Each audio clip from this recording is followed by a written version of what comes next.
Mesdames et messieurs les journalistes, nous plaçons en votre corporation nos espoirs pour une franche collaboration. Mais attention, loin de nous l'idée de faire de vous des griots.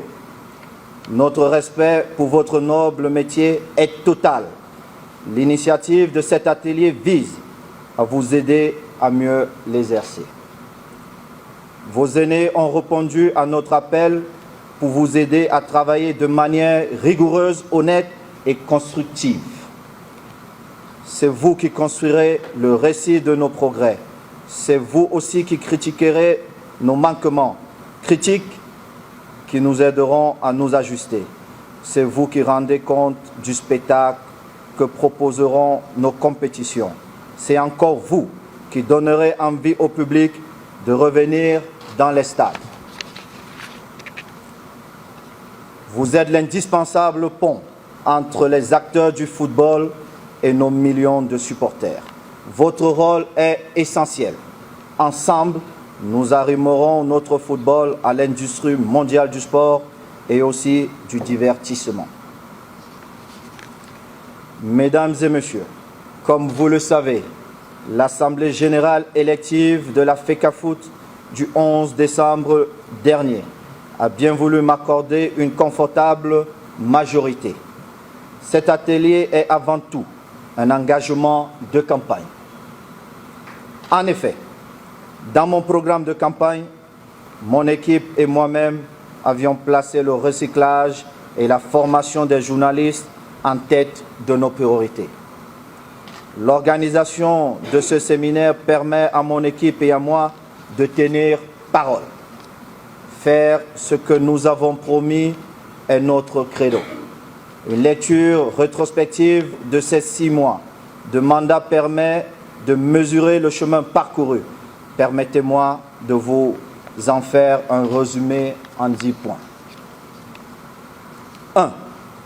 Nous avons réconcilié la famille du football camerounais. Lors de ma campagne, je m'étais engagé à apaiser les tensions dans la famille du football camerounais. Comme promis, nous l'avons fait, en misant sur ce qui nous unit tout en nous défendant contre les forces qui tendent à nous diviser. Ainsi, nous avons engagé les pourparlers avec les acteurs de la famille du football camerounais, notamment avec les membres de l'Assemblée générale de la FECAFOOT de 2009. Les discussions ont abouti à une issue heureuse car la majorité des 10 membres ont décidé de renoncer aux procédures intentées contre la FECAFOOT. Dans le même état d'esprit, nous avons créé le Conseil transitoire du football professionnel en charge de l'organisation des championnats d'élite. J'en profite pour remercier Monsieur le Premier ministre Joseph Dion Ngouté et l'ensemble du gouvernement dont il est le chef, qui ont soutenu l'organisation du championnat avec une dotation d'un montant de 350 millions de francs CFA. Pour la première fois de son histoire, la FECAFOOT rendra compte de l'utilisation de cet argent. Soyez-en sûrs, pendant ce mandat, il n'y aura pas d'alternative à la transparence. 2. Nous avons relancé les compétitions alors que nous avions hérité d'une fédération en grande difficulté financière. Le défi de faire jouer les championnats était une gageure. Nous avons élaboré une formule par poule à cause de cette situation financière catastrophique, mais aussi pour tenir les délais fixés par la CAF. Je profite pour dire un grand bravo à Franck Hapi et à toutes ses équipes. Mal nous en prie, on nous a fait le procès d'ostraciser une partie du pays parce qu'il n'y avait pas de poule dans le Grand Nord. C'est le lieu de remercier le ministre d'État SGPR, M. Ferdinand Gongo, qui a porté nos doléances auprès du chef de l'État. Sur haute instruction de ce dernier, décision a été prise d'octroyer 560 millions de francs CFA à la FECAFOOT pour les clubs. Même si jusqu'au moment où je m'adresse à vous, cet argent reste bloqué par quelques forces obscures. tapis dans les méandres de notre haute administration. Ces personnes qui se reconnaîtront ont juré de faire échouer notre projet de relance du football national pour des raisons dont j'ignore les tenants et les aboutissants. En dépit de ces obstacles, la fédération est parvenue à organiser la fin du championnat dans le septentrion. La préoccupation de notre organe exécutif a toujours été d'associer l'ensemble du pays à toutes les activités de la fédération. Car le football doit fédérer tous les Camerounais du nord au sud et de l'est à l'ouest. 3. Nous avons restructuré la fédération. Il faut tout de suite relever que 11 décembre 2021, c'est-à-dire au moment où nous prenons la tête de la fédération, le personnel de la structure comptait 3 mois d'arrêt de salaire. Le 13e mois de salaire, généralement payé avant les fêtes de fin d'année, était lui aussi en attente de paiement. Aujourd'hui, la fédération a apuré tous les arrêts de salaire de 2021. Cependant, nous faisons ces efforts en exigeant en contrepartie un engagement sans faille des salariés. Nous avons placé la barre haut en termes d'exemplarité. Les salariés de la fédération, comme le staff de nos équipes, savent désormais qu'ils ont des droits, mais aussi des obligations. Sur le plan structurel, nous avions également promis de restructurer le secrétariat général de la fédération, d'améliorer la gouvernance par la refondation des fonctions support et de réorganiser les directions. Cela a été fait. 4.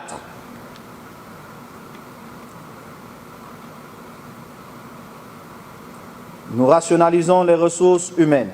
Nous avons contractualisé les stagiaires qui travaillaient à la fédération pour la plupart depuis des mois, voire des années. Cette mesure, certes, a généré un accroissement de 3 900 000 à la masse salariale mensuelle, mais cela a permis de donner à ces jeunes Camerounais une stabilité d'emploi et des perspectives d'avenir. Il est à noter que la moyenne d'âge des personnels embauchés est d'environ 29 ans. Le chantier en cours au sein de nos ressources humaines est de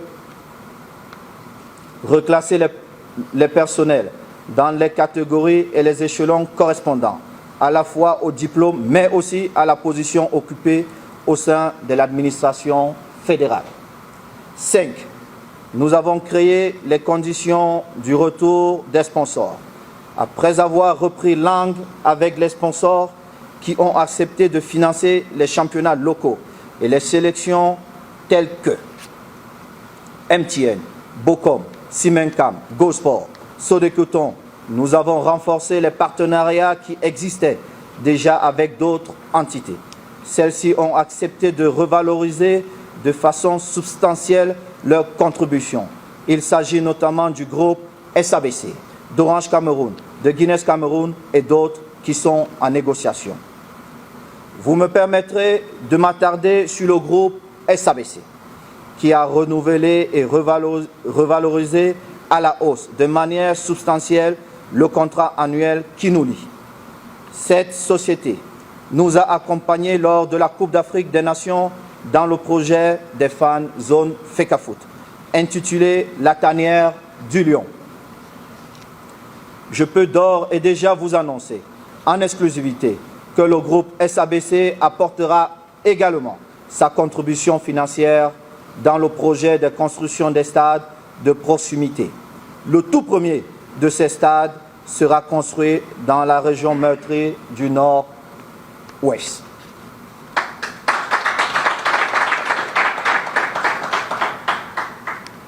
Je saisis cette occasion pour dire à tous nos sponsors, au nom du COMEX, toute notre reconnaissance. 6. Nous avions nationalisé le banc des Lions et qualifié l'équipe pour le Qatar.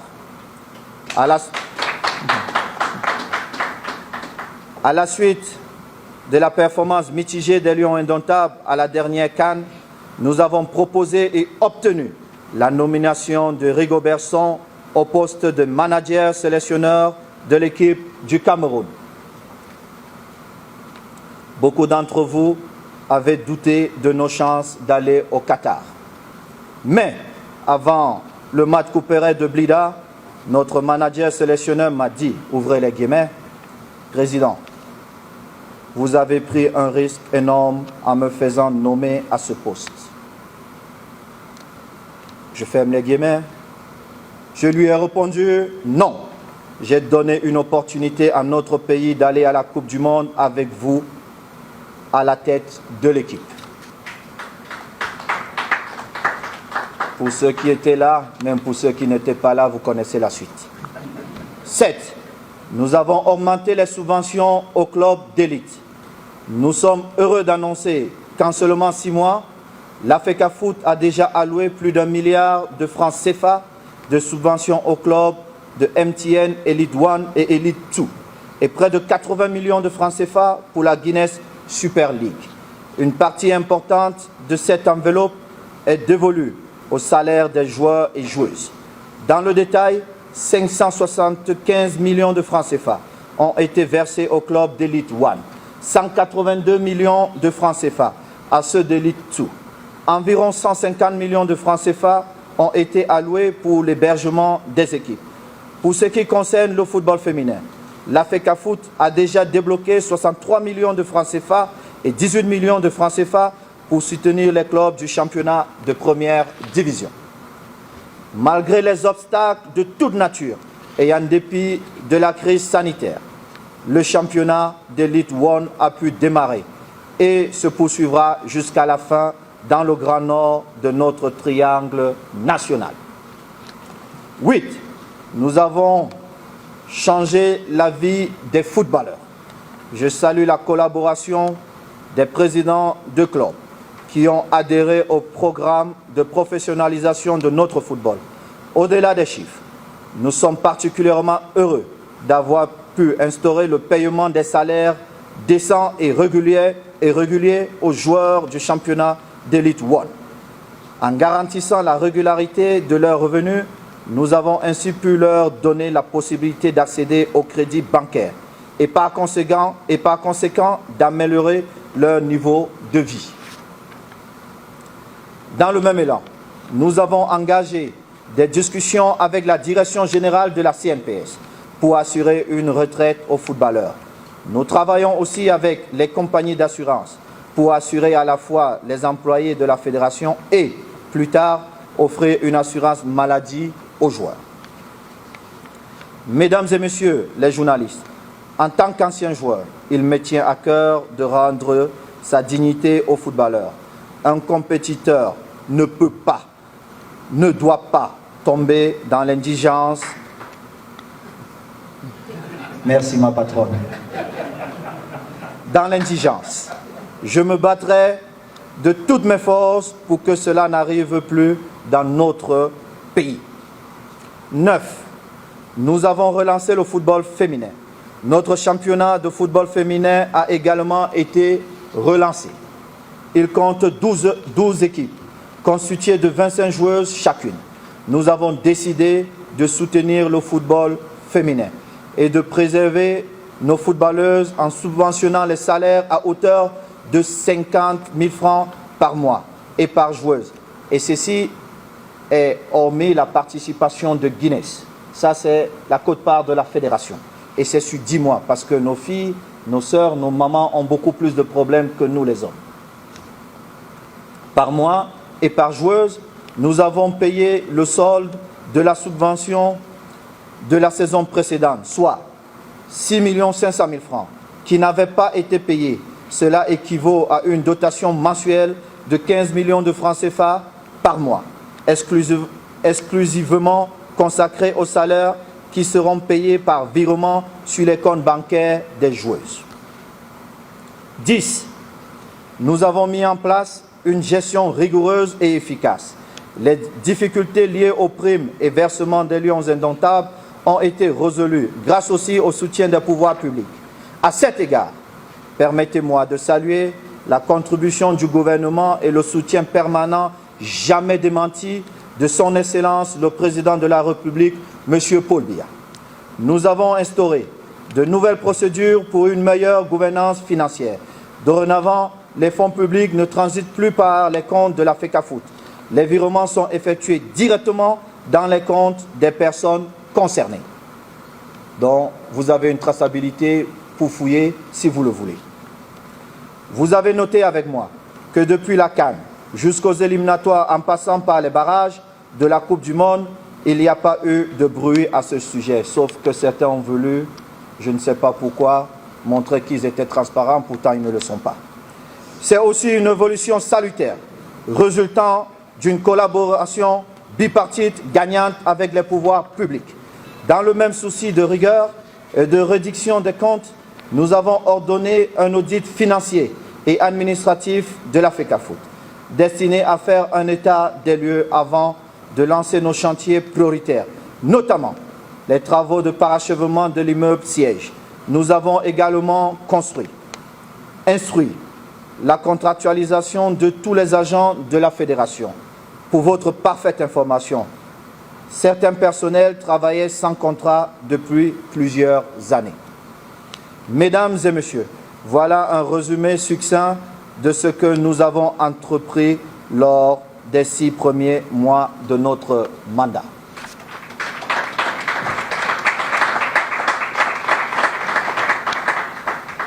Notre tâche se poursuivra dans les prochains mois avec en priorité une participation honorable de nos Lions à la Coupe du Monde Qatar 2022. Restructuration de la Fédération, les réformes de la Ligue, les chantiers de construction des infrastructures et l'amélioration de l'attractivité de notre football. Vous me connaissez suffisamment pour savoir que ce ne sont pas des paroles en l'air. J'ai le plaisir de vous annoncer que j'ai négocié et obtenu un accord de principe pour un emprunt de 9 milliards de francs CFA d'une banque de la place, alors que mes prérogatives de président m'accordent le pouvoir d'engager la fédération. Je souhaite néanmoins consulter l'Assemblée générale de la FECAFOOT avant de signer cette convention. Cette convention sera officialisée lorsque cette instance en aura validé le principe. Ces fonds serviront à financer la construction des stades de proximité et à achever l'immeuble siège de la fédération. Vous savez où nous sommes à Tinga, vous avez connu ça avant moi. Je pense que notre pays mérite beaucoup mieux. Vous l'aurez compris, le rythme de transformation de l'écosystème de notre football ne va pas faiblir. Et ce, pour une bonne raison. Il est l'un des défis que notre pays doit relever. Ce début de mandat et ce bilan d'étape que chacun peut apprécier est un motif de satisfaction. C'est aussi une motivation pour viser notre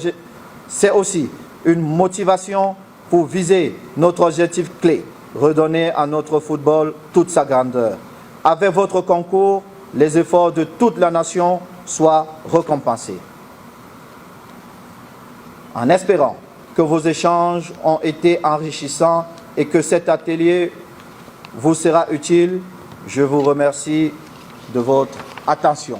Merci.